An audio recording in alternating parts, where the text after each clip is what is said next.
Good morning, Manila Bay, Dolomite Beach po tayo. At eto nga po, dahil ay ilang beses, may tumaob na na bangka doon sa kabilang side dahil nga po may dragon boat na nagaganap. Ayan po yung tumaob na na bangka or dragon boat ngayong araw, Sunday, July 6, 2025. So hindi ko po nakuhanan yung kanilang pag-arangkada dahil ay medyo malayo po tayo ngayon. So ito po ako ay naka-zoom lang po. Sabi ko nga ay maya pupunta ako doon. So dito muna tayo sa one. Ayan na, tumaob na nga po dahil ay maalon, malakas ang hangin, hindi maiwasan yung ganitong pagtaob ng kanilang bangka nga po. Yeah, so doon sa kabila, doon sa dulo ay maraming tao po. Nasa phase 1 po ako ngayon. Good morning! So tuloy lang po ang update ko ngayon dito sa Manila Bay, Dolomite Beach, at punta tayo dito nga po sa kabila dahil nga po ay may tumaob na nga po na bangka. Dahil maalon, nasa lang naman po sila. Nandito lang naman po sila sa mababaw, kaya madali lang naman po kaagad makalangoy sila dito sa may dito na mismo sa may Padalampasigan. Ito yung yung ating view dito sa dito sa Dalampasigan. Ayan, kasi nga ay masama na ang panahon, so hindi na ito maiwasan na ganito ang ating makikita, itong mga samot-saring mga kalat nga po.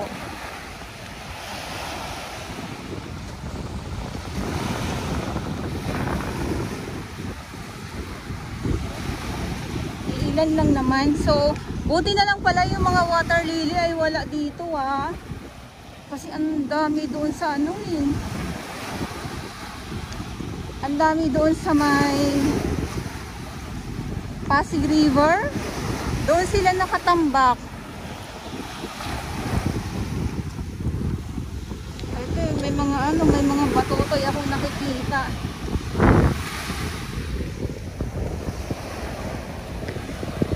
So pag sobrang low tide nito, ang makikita natin dito, ayun, alimasok. Ito na naman tayo sa mga kalaman ng dagat.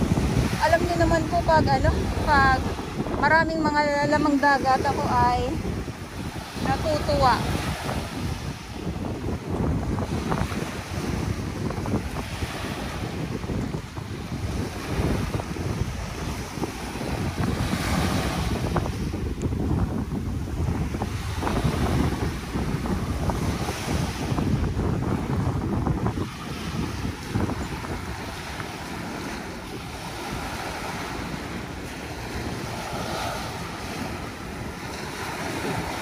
Ang pino, sobrang pino. Naghalo na yung yung buhangin ng mga maliliit.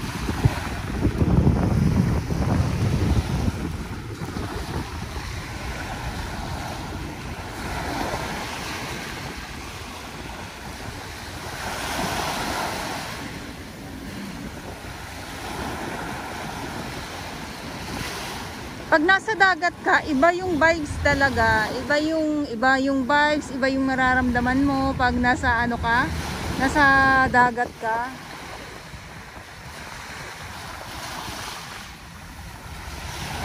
Wala kasi lang yung makikinig ka lang ng alon.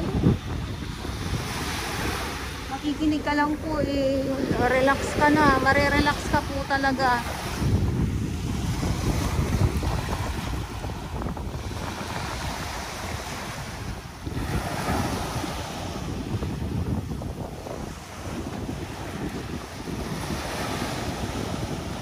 Bigla namang uminit.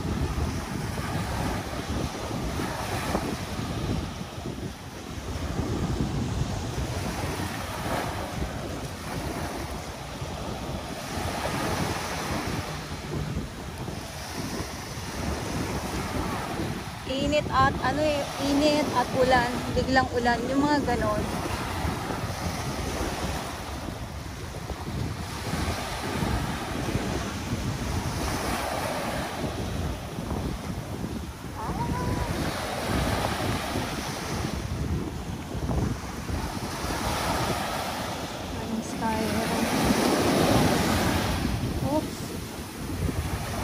na siya.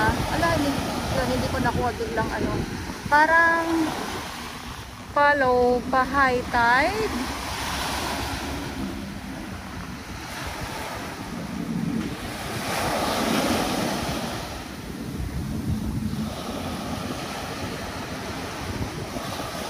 Ayan.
Ating mga namamasyal ngayon dito sa loob ng Dolomite Beach po.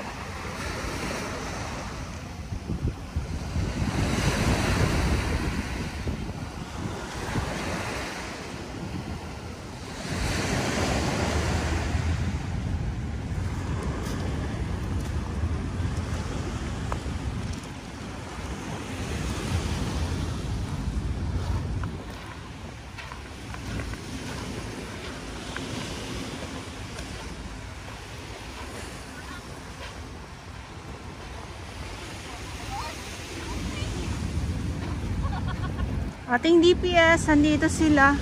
Ayan, hatak-hatak nila yung ano, yung mga nasasako ng mga nakuhang mga basura.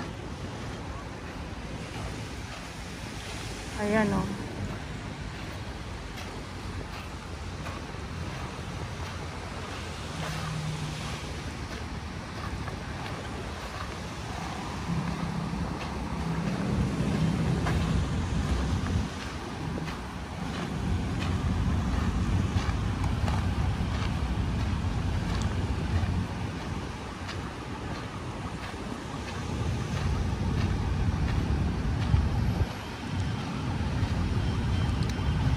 So doon ilalagay yung mga nasasako ng mga basura at kukunin din po yan ng truck.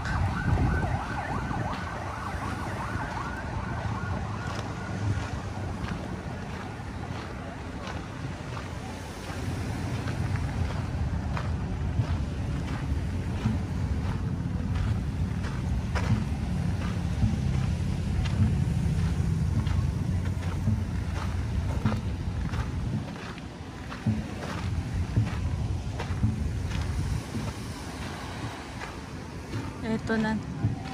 Ito yung Dragon Boat competition.